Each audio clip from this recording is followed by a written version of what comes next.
my channel. Hello! It's Tuesday and it's September 14 na ngayon. So, good night. Good night. Good evening pala. Ngayon, itong higayon na ito, nitong time na ito ay aking ihahawal yung grocery kanina kasi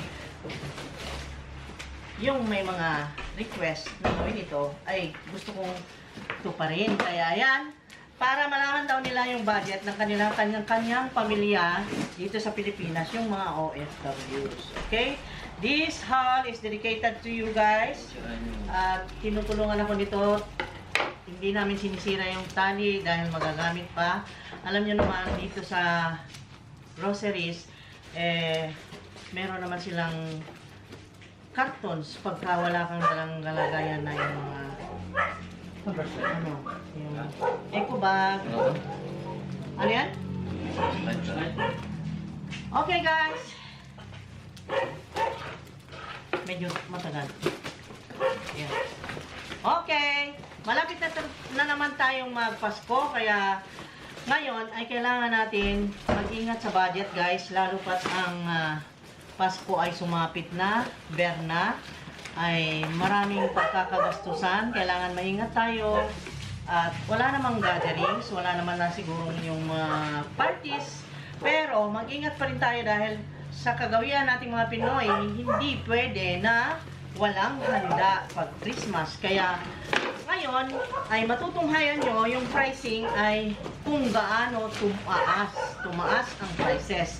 Talagang naramdaman po namin ang pagtaas ng prices kasi yung binili namin ngayon ay kumbaga ay hindi naman karamihan, pero naramdaman talaga namin na bakit ganun na malaki ang aming binayaran kanina. So, mag-umpisa na ako dito sa isang box na ito. Box number 1, it is syempre, assorted items from the grocery, the wet, and the dry. Okay, the wet is from the wet market of that grocery in BQ Mall. Sa BQ Mall kami nag-supermarket. Ang ingay guys kasi nagpapakain ng aso. Sorry guys ha. Maraming alaga.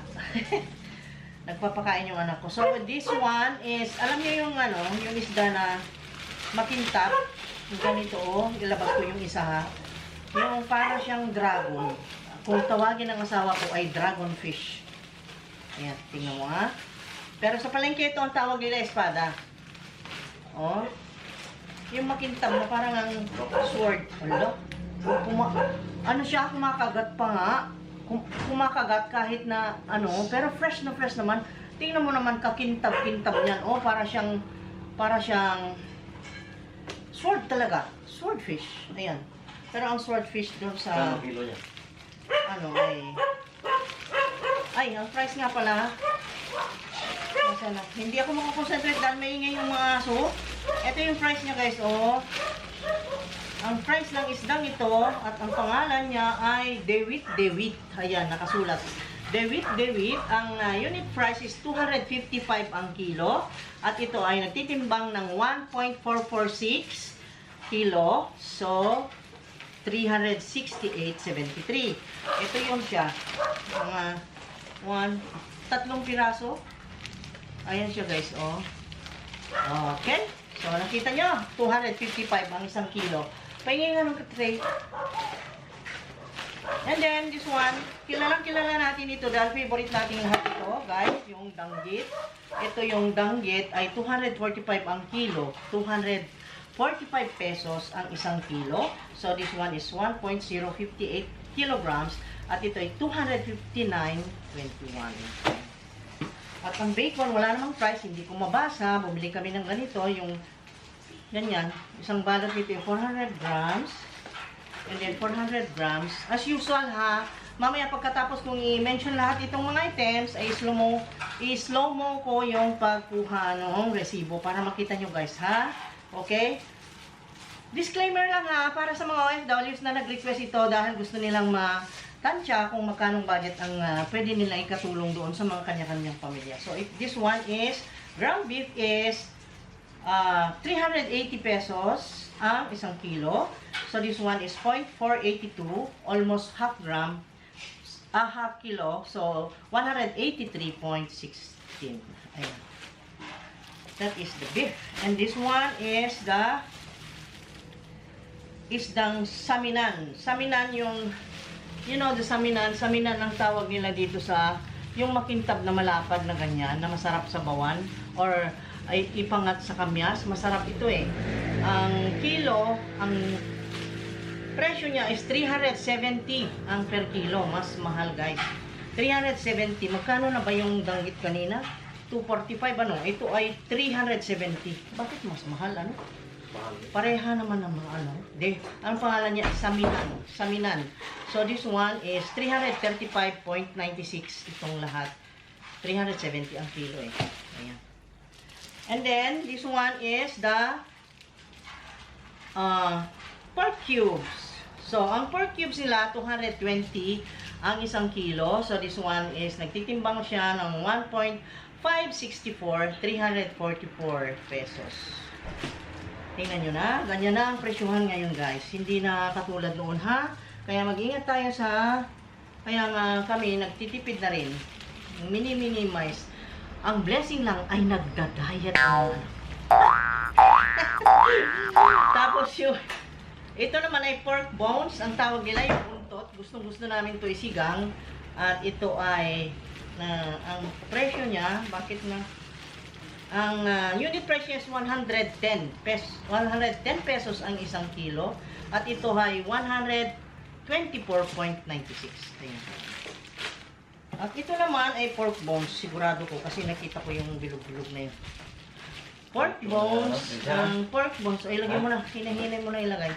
Ang pork bones is, ang kilo ng pork bones nila, 110. 110 pesos ang per kilo ng pork bones. Ayan o. Oh. Pero malaman. Okay naman. Yun ang gusto ko dyan. At ito ay nagkakahalaga ng 286.66. Ito. Itong daming to. Marami naman. Tapos, ito naman ay ang beef ribs. Ang beef ribs ay 215 ang isang kilo. 215. So, ito ay nagtimbang ng 1.720. So, 369.80. Ayan. Tapos ito naman, ground pork. Ito ay, ang unit price is 230. 30 ba yan or 8? 280. 280 per kilo ng ground pork. So, nagtitimbang ng 1.008. So, 231.84. Ito, walang presyo dito. Yung hotdog. Yung hotdog na ginagamit namin is the classic na itong Pure Foods. At ito naman ay yung dalawang pata front. Ang kilo ay 155 pesos ang isang kilo. At ito yung nagtitimbang ng 2.186 at 338 pesos. Ito yun. Uy, mahulog. Okay. Dalian ko lang para marami tayong magawa. Okay, ito yung tomato nila ay 65 pesos ang per kilo. Maganda dahil malalaki at saka hinog. And then, ang apple nila, yan, yung pinipili ko yung red. Wala naman dito ang price. So, mamaya doon sa resibo, babasahin ko. And then, the calamansi is 80 pesos ang kilo. At ito ay 22.40. At ang kanilang bawang ay 150 pesos ang per kilo nito. Ito yung garlic imported whole. Kasi kanina, ang una kong pinili ay yung native, ay yung ano, yung maliliit. Mas mahal yun guys, 500 mahigit eh, ang isang kilo. Kaya bumalik ako dito sa malalaki. Mahal pala yung maliliit.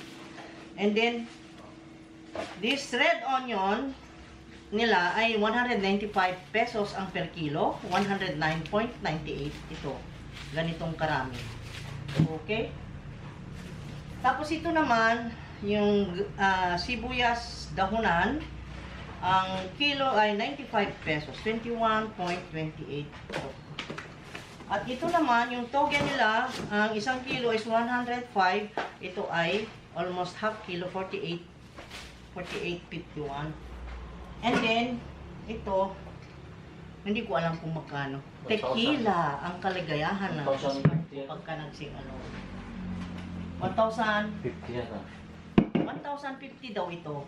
Ito ay, ang content niya ay 1 litro. 1 liter. Ayan, 1 liter. Tapos, bumili ng mga ganyan. Alam nyo naman itong San Miguel Pilsen. Pag nag-ihaw siya. Ayan. Ayan. Ano lang naman. 6 na piraso. Then, of course, yung pa gusto lang mga ano ko yung kali, guys. May pineapple at may apple. Iba-ibang flavor. Pero gusto nila yung pineapple. Ayan, yung kali. Lalo pagka nainitan sila, gusto nila itong kali. Tapos, syempre, always meron tayo nito. Magastos sa fresh milk. Daily, bumibili ng fresh milk kasi kailangan ng katawan. And then, the corned beef, I don't know. Wala siyang presyo dito. Yung malaki ito, 380 grams ang binibili namin ng corned beef na ito. Madali namin mahuubos yan. Tapos, ito naman, bumili na kami nitong Joy na ganito kasi meron naman ng bottle doon. I-refill lang namin. Ganon. Dalawa na binili. Kasi, mayroon mong pabalik-balik yung binibili. Tapos, ayan, tapos na itong karton na ito. At ito, bumili rin siya ng pangpulutan o merienda o ano man dyan. Makukutgot pag nanood ng film dyan. At ito naman, ang laman nito ay puro yung malaklak din. Look at this. Yung mga ganyan. Pomelo, dalandan, kalamansi, at saka dalandan ulit. And then, ang binili namin ngayon na natutunan namin gumamit nitong UFC tamis anghang masarap. At saka yung papa, banana ketchup masarap din. Meron pang isang kalamansi. Tapos yung brown sugar for the coffee and for the kakanin. Then bumili ako desiccated kasi minsan gusto namin, namiss namin yung malagkit. Magluluto akong kakanin. Desiccated coconut, guys, kasi magluluto ako ng maruya. Yan. And then, ito, yung mga sichiryang ganyan. No? Tapos, syempre, yung tinapay, minsan nanimiss namin ng mag-bruschetta. Ayan. Bruschetta, lagyan ko nung ginawa ko na pesto, and the mozzarella, and tomato. Ayan. Yun. At saka itong nasa box, hindi ko alam kung ano to. Itlog. This is full of eggs na ganito. Okay? At ipakita ko na ngayon yung resibo, guys. Anyway, here. At iturong ko to. I-close up ko lang yung resibo. Okay? Para makita nyong maigi. Doon sa mga nag-request, dahil gusto nila, guys, malaman ang presyuhan ngayon ng mga bilihin. Ang sasabihin ko, guys, ang comment ko lang, mag-ingat talaga tayo sa paggagastos dahil, alam nyo, tumaas talaga. Ramdam namin talaga. Ito siya, guys. Nakita nyo? Maliwanag ba yan? PQ Supermarket, Owned and Managed by Bohol Quality Corporation. Ayan. Ang cashier ay si Jocelyn Amodia. At yan. Ito pala yung sa tequila na tequila at yung beer yata yan. So, 1,365. Ito naman yun sa grocery. Okay. Ayan. Makita nyo na ang pricing dito, guys. Kita nyo? Mahal na ngayon ng mga bilihin. My God. Siguro dahil sa demand na malakas. Kasi walang regular na biyahe.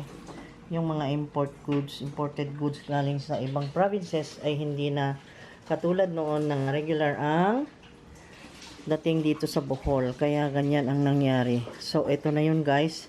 At bumili pa siya nito. Ayan. Okay. So, magpaalam na ako. Okay.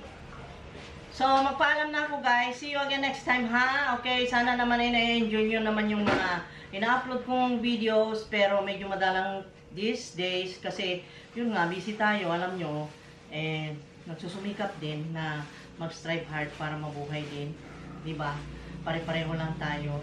At swerte na lang yung mga medyo okay naman ang mga bulsa dyan at makapal-kapal dahil hindi na nila kailangan ang magbisi-bisi ka na tulad natin. Okay? Sige, bye-bye! See you again next time! At smile. God bless. And then, keep safe. Stay safe. Suot ng mask.